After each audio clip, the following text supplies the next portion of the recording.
My name is Matilda, and I have with me today, Charlie. Are you ready, Charlie? Yes, ready to go. It was a fun game to watch, and I have some interesting take on it. Back you, Matilda. So, the Lakers just dropped 19 three-pointers on the Grizzlies. But here's what's wild. They weren't even a top 10 three-point shooting team coming into this game. That's exactly what made this March 29th matchup so fascinating. It showed how quickly things can change in the NBA.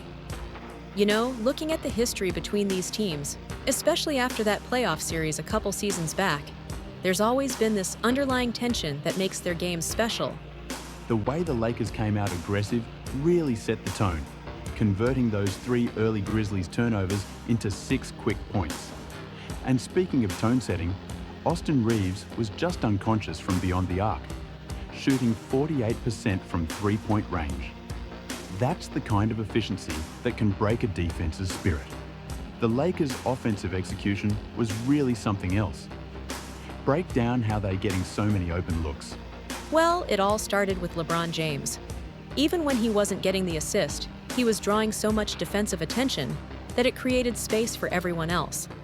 That no-look pass to Vincent for 3, pure basketball artistry.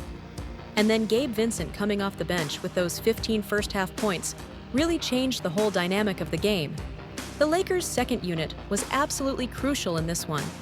When you combine that with contributions from guys like Hachimura hitting that crucial 3, and Vanderbilt showing his versatility, it's just tough to defend.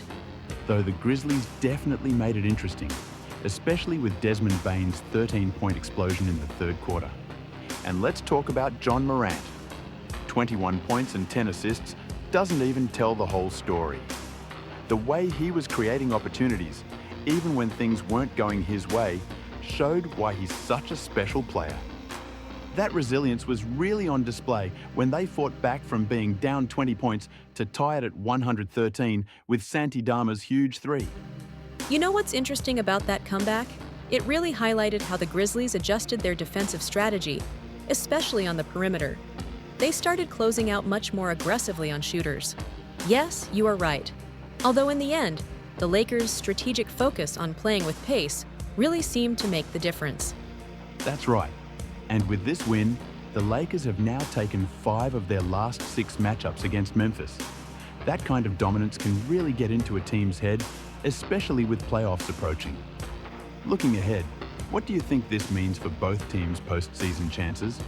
Well, if the Lakers can maintain anything close to this level of three-point shooting, they become an entirely different threat.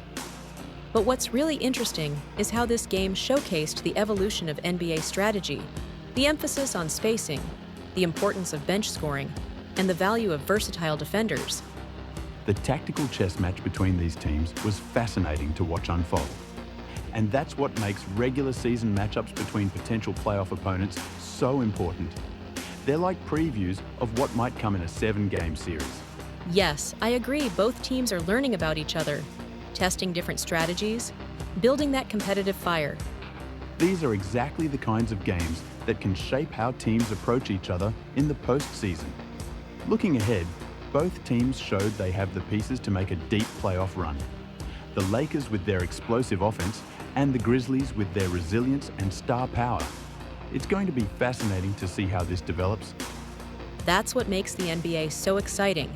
You never know which regular season game might end up being a preview of something special in the playoffs. Thanks, Charlie. Looking forward to seeing how both these teams progress as we get closer to the playoffs. We gotta move on now to our next topic.